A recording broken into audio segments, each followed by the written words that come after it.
This news is brought to you by Everest Aircon Breed Series. Gives you double protection with healthy air filter and breakthrough built-in UVC sterilizer. Safe, clean, healthy air for the family. Available in all leading appliance centers nationwide. Jiggy Manikad po, I live by truth and integrity. Tiwala ako sa MX3 capsule dahil ito ay may clinical trial published in the Journal of Aging Research and Clinical Practice. Negatibo sa E. coli at Salmonella bacteria, may physical at chemical analysis mula sa ISO at GMP certified na planta. Tiwala ko na ang MX3 capsule ay tunay natural at original.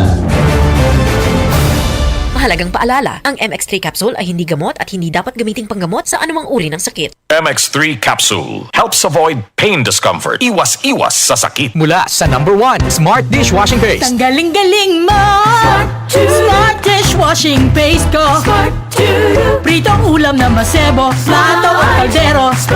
Tanggaling for everyday. Ganyan pag Smart ang dishwashing paste. May double tanggaling formula. Tanggal galing ang sebo at bakterya. Bahid para walang bahid, linis fantastic sa metal at plastic. #1 ko to! Tanggaling-galing mo! Smart Dishwashing Paste. Heavy duty linis bawat pahid. Smart Dishwashing Paste, manufactured by ACS Manufacturing Corporation. ISO certified, world-class quality. ACS.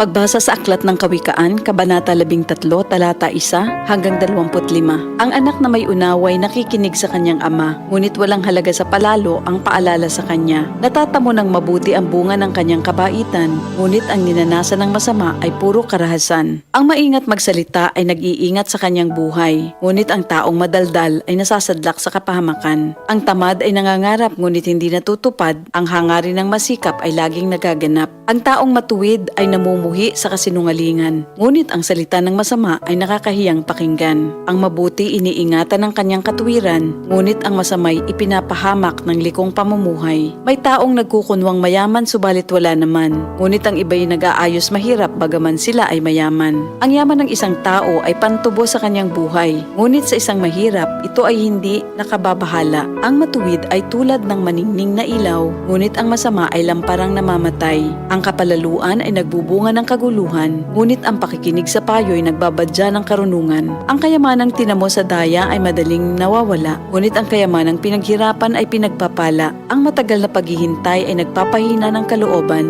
ngunit ang pangarap na natupad ay may dulot na kasiyahan. Ang nagwawalang bahala sa payo ay hahantong sa sariling kapahamakan, ngunit ang nagpapahalaga sa utos ay gagantimpalaan. Ang mga turo ng matalino ay bukal ng buhay. Ito ay maglalayo sa bitag ng kamatayan. Ang katalinuhan ay umaani ng paggalang, ngunit ang kataksilan ay naghahatid sa kapahamakan. Ang katalinuhan ng isang tao ay nakikita sa kanyang gawa. Sa kilos ay nakikilala ang taong walang unawa. Ang masamang tagapagbalita ay lumilikha ng kaguluhan, ngunit ang mabuting tagapamagitan ay lumulutas ng alitan. Kahihiyan ng kasasadlakan ng hindi nakikinig sa saway, ngunit ang tumatanggap ng payo ay mag-aani ng karangalan. Ang pangarap na natupad ay may dulot na ligaya, ngunit ayaw iwan ng masama ang kasamaan niya. Ang nakikisama sa may unawa ay magiging matalino, ngunit ang kasama ng mangmang ay masusuong sa gulo. Ang hinaharap ng masama ay kahirapan sa buhay, ngunit sagana ang pagpapalang sa matuwid ay naghihintay. Ang matuwid ay nag-iiwan ng pamana hanggang sa kaapu-apuhan,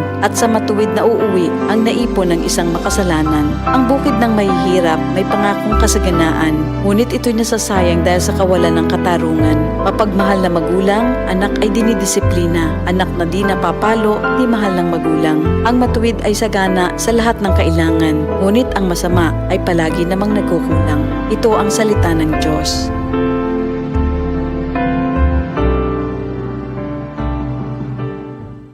DCXL News, ang himpilan ng RMN.